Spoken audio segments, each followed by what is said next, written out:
It's the kind of thing where I've painted these places for years, and so many of them are no longer with us. And I thought that this was a place that needed to be protected for the future. When I would go to art shows and have openings, people would come up to me and look at the pieces that I had painted in the past and say, God, I remember when we used to climb through that place.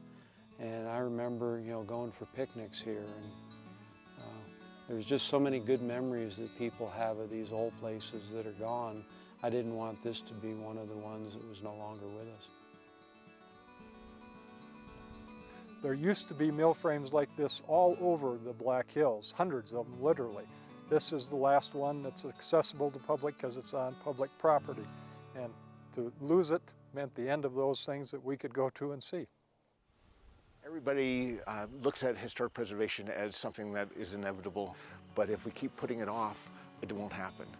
Particularly here in the Meeker Ranch. It is urgent that we get on this and move forward as quickly as possible.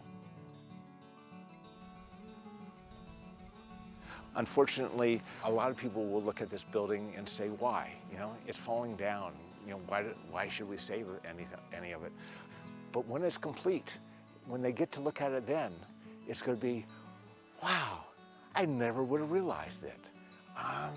Sure, it's a good thing that we did this. I'm really glad that we did this. Well, in terms of pure numbers, I can't speak to what has been lost in the hills. But as a percentage generally throughout the country, they feel that about 70% of the historic structures have been lost. Black Hills is unique in that there's a lot of private property within the boundaries of the Black Hills National Forest. And a lot of people, when they bought property in recent years, have torn down the structures that exist, thrown it over the fence onto the Forest Service because they didn't want to deal with it. So it's disappearing rapidly. That history's gone.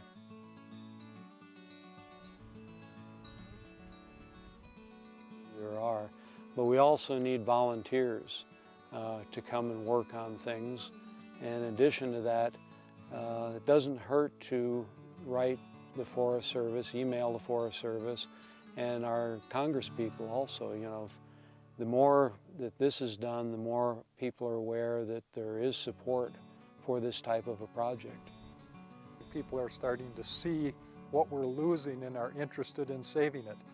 I think that we're making that kind of progress, and we make it with, again, informing people of what's here and what needs to be done and how it can be done, which is maybe the most important thing of all, that it really can be done instead of just watching it go.